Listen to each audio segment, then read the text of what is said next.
Dance with the Devil by Immortal Technique. This is one of those songs that leaves you breathless because of how haunting, brutal, and disturbing its lyrics are. The entire track is a spoken word style rap over an unsettling piano beat. And what makes it hit so hard is how real it feels. It tells of a young man named William who's obsessed with gaining street credibility and respect. He wants to be feared by everyone, not just known. So he starts doing anything that earns him a name, from robbing and beating up people to even committing murder. Soon enough, things get a lot darker. William links up with a gang who promise to fully initiate him. But the final test is so horrific, so unthinkable, that it's almost impossible to listen to. They take him to a rooftop, drug and rape a woman as part of the ritual, and force William to do the same to prove his loyalty. In the most gut-wrenching twist, he discovers that the woman he had just violated was his own mother. That single moment of realization changes everything. William is unable to bear the emotional weight of his horrifying choice that can never be undone, so he makes himself fall off the rooftop, taking his own life. What makes Dance with the Devil more unforgettable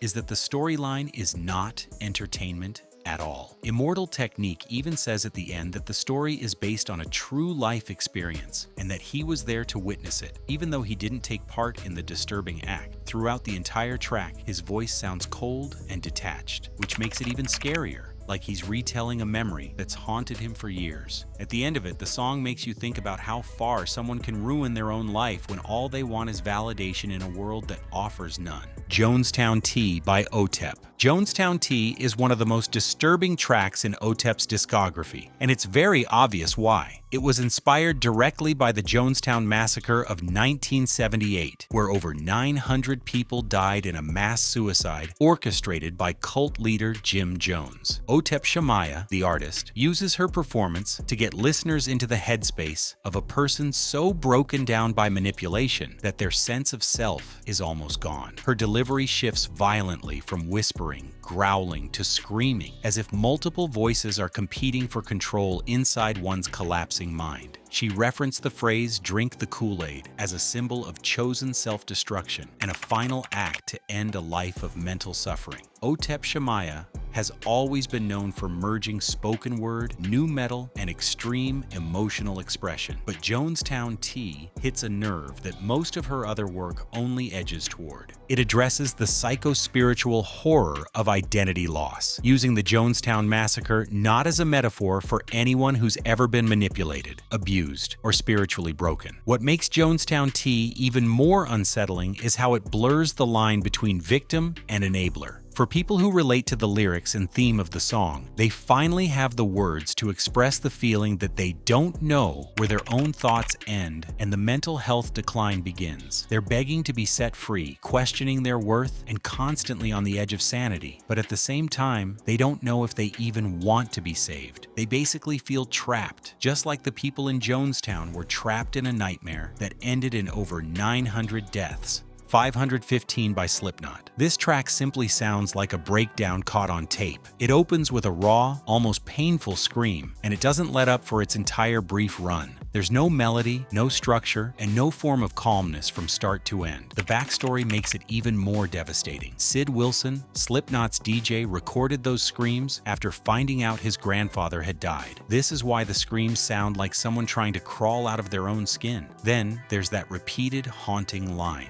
"Death is right beside you." More disturbing is that it's not even sung. It simply started like a warning. Slipknot has always dealt with emotional darkness and rage, but 515 is very different. It doesn't only channel that pain he feels into lyrics or riffs, it exposes it raw. It makes you imagine someone who can't process loss, is emotionally broken, and is starting to lose touch with sanity. The track is at the very beginning of the Iowa album, setting the tone for the rest of the record, which is arguably Slipknot's angriest and darkest work. 515 is one song that you don't need to listen to a second time to feel something. Life Eternal by Mayhem. Life Eternal isn't merely chaos and noise like most other metal songs in existence. It's ghost-like and creepy. The guitar tune gives a weird lifelessness. The drum beats are in slow, dragging patterns, and the vocals sound less like singing and more like someone speaking from inside a deep crypt. The whole track feels like it's mourning a person's death, but in awe of that death. What makes it even more disturbing is knowing who wrote it. Per Dead Olin, Mayhem's original vocalist, was very fascinated by the concept of death.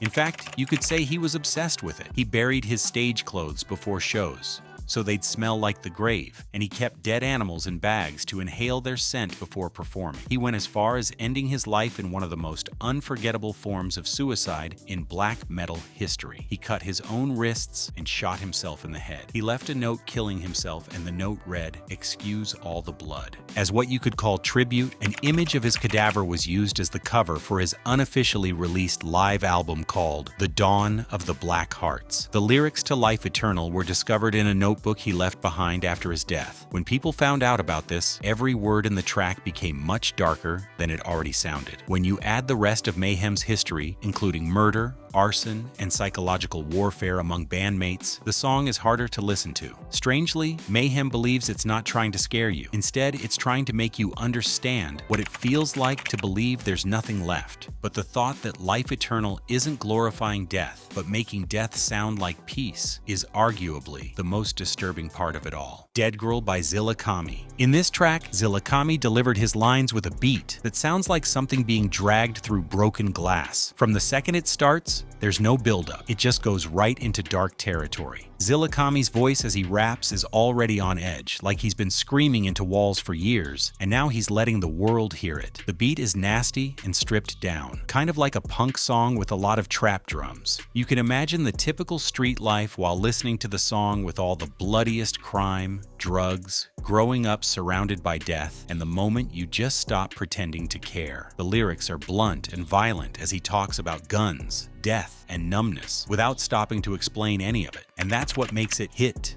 different. You're not hearing about pain from someone looking for sympathy. You're hearing it from someone who's already over it and in survival mode. You might be wondering who the dead girl in the title is, but she isn't even the main character. She's just one more body among the hundreds that have experienced loss, chaos, and people losing their lives too young. In the track, Zilla Kami doesn't cry or scream for help. He raps the experiences like facts, with no emotion in the places you expected. If you haven't heard it yet, keep in mind that this isn't music you put on to feel good. It's the kind that reveals the lives of people who never got a chance to feel safe. For such people, it's their true reality. Man Wearing a Helmet by Bedwetter, Lil Ugly Mane. This track feels like an emotional shutdown in real time. The lo-fi production is barely put together, like the song itself is collapsing with an unstable structure. The beat sounds bland with no melody, just a dragging rhythm that matches the gleam mood. Lil Ugly Mane, also nicknamed Bedwetter, doesn't rap with energy. Like Zilla Kami, he talks like someone who's given up. The lyrics have no metaphor as he talks directly about suicidal thoughts, self-hate, medication, therapy, and the feeling that nothing will ever really fix what's broken inside him. The song was part of a short project called Volume 1, Flick Your Tongue Against Your Teeth and Describe the Present, which was suddenly released and felt more like a diary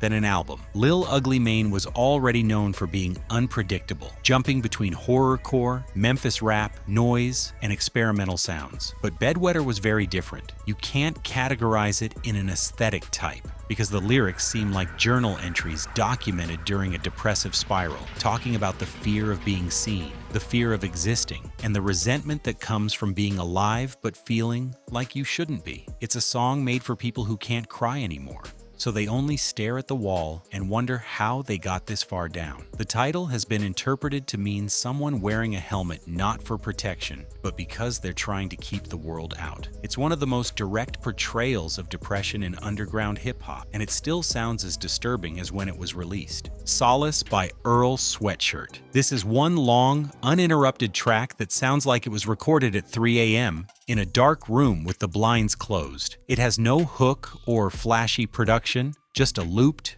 faded instrumental that somehow makes Earl's voice sound like the background.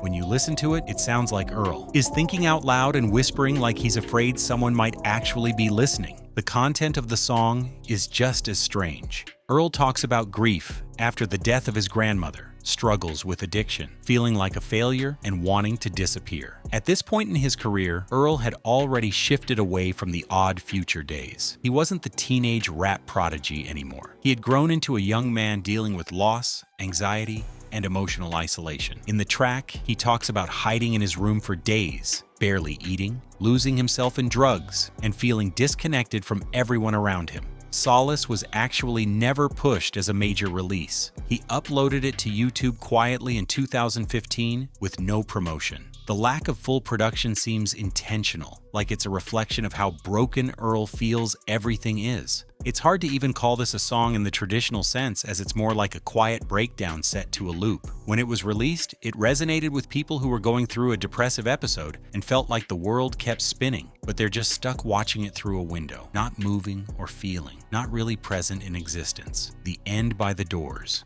The End is one of the darkest and most unsettling tracks to be released in the 1960s, and it still holds that title today. It starts with a hypnotic, psychedelic guitar tune and slowly builds into a spoken word delivery about death, betrayal, and family trauma. It then shifts from meditative to unhinged, especially in the notorious "Father, I Want to Kill You" and "Mother, I Want to" section, which led to a controversy for its Oedipal implications. With the conservative expectations people had for songs in 1967, this went beyond just being edgy. It was dangerous, as Jim Morrison wasn't merely singing about the end of a relationship or life. He was singing about the end of control, the end of sanity, and the end of civilization. The song was originally written as a breakup track, but it evolved into something darker during live performances. Morrison began using it as a kind of improvised poem, extending it with new verses that channeled his interest in death, psychology, and apocalyptic imagery. The final recorded version, which is over 11 minutes long, became one of The Doors' defining tracks. The lyrics even included mentions of snakes, deserts, murder, and the destruction of one's identity. The song ends with silence, like the calm after a chaotic psychological storm. For a generation raised on rebellion and self-discovery, the end felt like a warning that some doors, once opened,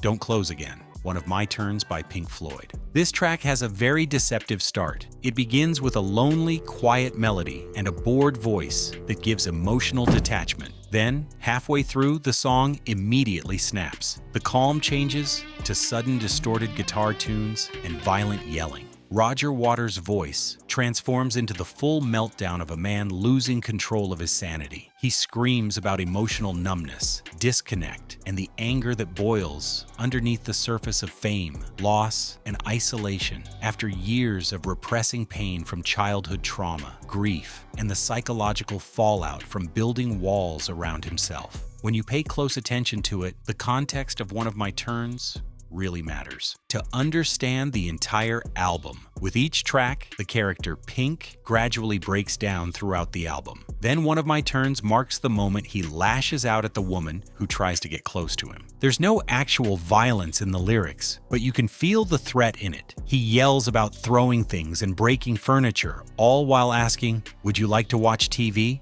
as if alternating between apathy and rage. That duality makes the track more frightening, because with the unpredictability and emotional whiplash, you can tell he's losing his sanity, and he knows it. Roger Waters included his own experience when writing this particular track. He was dealing with fame, emotional burnout, and the death of his father in World War II, so One of My Turns felt like his outlet. He expressed how suddenly a person can fall when they isolate themselves from the world and bottle everything up, as if the entire track isn't scary enough. It ends with a cold and robotic voice, informing someone to call the room service, like nothing ever happened, and as if emotional breakdowns are just part of a normal routine. I Will Follow You Into the Dark by Death Cab for Cutie. This song sounds gentle, but right off the bat, you can tell that its theme is very dark. It centers on the concept of death, dying, and the promise to face it with someone you love. Ben Gibbard sings alone with his acoustic guitar and no production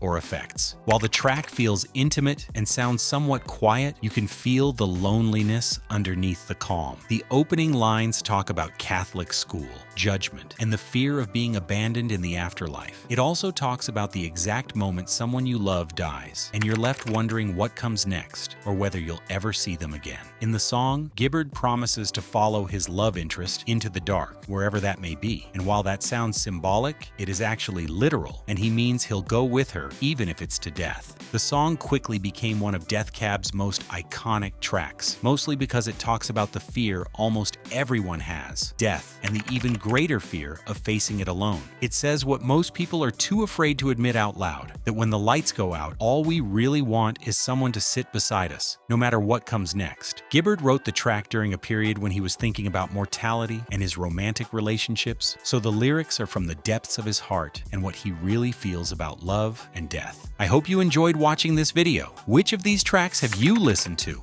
I would love to know in the comments. If you'd like more videos like this, then subscribe to this channel and click the notification icon so you don't miss our next updates. Don't forget to hit the like button and share this video with anyone you know who would love to see it.